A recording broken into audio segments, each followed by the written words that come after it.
আমরা 2023 সালের 1 মার্চ চাকরিতে যোগদান করেছি। অর্থাৎ একটা গভর্নমেন্টের যত ধরনের চাকরির পরীক্ষা দিয়ে যোগদান করে মানুষ, আমিও সেইভাবে যোগদান করেছি। লিখিত পরীক্ষা দিয়েছি, মৌখিকভাবে পরীক্ষা দিয়েছি। আমার হচ্ছে গিয়ে অ্যাপয়েন্টমেন্ট লেটারের আগে আমার হচ্ছে পুলিশ ভেরিফিকেশন হয়েছে। এরপরে হচ্ছে ডপ টেস্ট দিয়ে হচ্ছে গিয়ে আমি এখানে যোগদান করেছি। অর্থাৎ যথাযথ প্রক্রিয়ার মাধ্যমে আমাকে গভর্নমেন্ট এখানে নিয়োগ দিয়েছেন। ইভেন আপনারা চিন্তা করে দেখেন 2023 সালের 1 মার্চ থেকে 30 জুন 2024 সাল পর্যন্ত আমি বেতনভুক্ত ছিলাম। 1 জুলাই থেকে আজ অদ্যাবধি প্রায় 16 মাস যাবৎ গভর্নমেন্ট আমাকে বেতন দিচ্ছে না।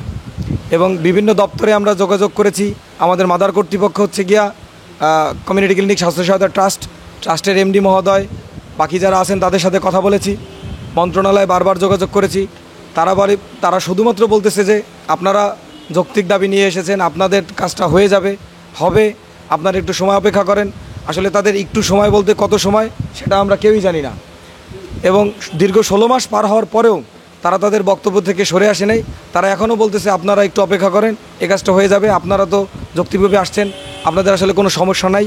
এবং আপনারা আরও জেনে থাকবেন, সেটা হচ্ছে কমিউনিটি ক্লিনিক স্বাস্থ্য সহায়তা ট্রাস্টে পদ সৃজন হয়েছে 13,923টি। সেখানে আমরাও ইনক্লুডেড। কিন্তু 13,289 জনকে তারা বেতনভুক্ত করেছে, তাদের নিয়মিতকরণ করেছে, তারা ইএফটির মাধ্যমে বেতন পাচ্ছে।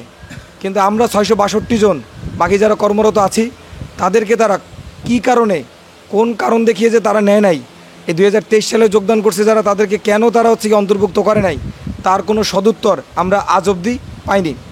তাই আমরা আজকে আমাদের হেড অফিসে অবস্থান নিয়েছি।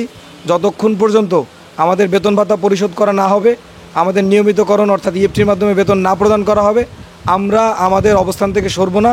তাতে যদি আমাদের এখন আমরা লাগাতার কর্মসূচি ঘোষণা করেছি, যদি তাতেও কাজ না হয় তাহলে আমরা সামনে অনশন ধর্মঘট করব। এবং আমরা কোনো দিনও এখান থেকে সরব না।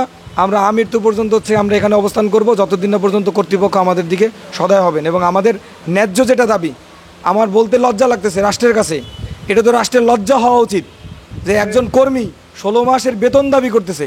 কেন আমাকে বেতন দাবি করতে হবে? রাষ্ট্র আমাকে বেতন দিবে, আমি রাষ্ট্রকে সার্ভিস দিব। আমি 16 মাস যাবো সার্ভিস দিয়ে যাচ্ছি, আমি একজন প্রান্তিক জনগোষ্ঠীর সেবক, সেখানে আমি সেবা প্রদান করে যাচ্ছি, কিন্তু রাষ্ট্র আমাকে বেতন দিচ্ছে না। সব কিছু চলতেছে, আমাকে প্রতিনিয়ত মনিটরিং চলতেছে, আমার ক্লিনিক ভিজিট চলতেছে। আমি 10 মিনিট 15 মিনিট যদি লেটে যাই, সেখানে আমাকে শোকাজ করা হইতেছে, কারণ দর্শানো নোটিশ দেওয়া হইতেছে। অর্থাৎ সরকারি কর্মচারীর যত আচরণবিধি আছে সেগুলো পালন করার জন্য আপনারা সবসময় ফোর্স করতেছেন। কিন্তু হচ্ছে যখন বেতনের প্রশ্ন আসে তখন আপনারা বলতেছেন দেখছি, হচ্ছে, মন্ত্রণালয়ে আটকা আছে, অমুক জায়গায় অমুক লোকে ছাড়তেছে না। আসলে এই জিনিসগুলো তো আমাদের দেখার বিষয় না। আপনি আমার কর্তৃপক্ষ, আমি আপনার কাছে বেতন চাইতে হবে কেন?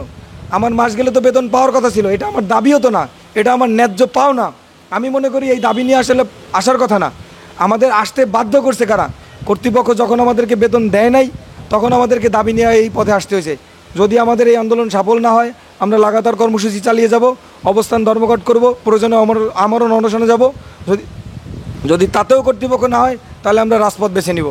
আমরা ভাই প্রান্তিক পর্যায়ের মানুষ, সেবক মানুষ, আমরা রাজপথ অবরুদ্ধ করতে চাই না, আমরা মানুষকে জনদুর্ভোগ সৃষ্টি করতে চাই না। কিন্তু কর্তৃপক্ষ যদি আমাদেরকে বাধ্য করে তাহলে আমরা রাজপথে নামতেও কেউ পিছপা হব না।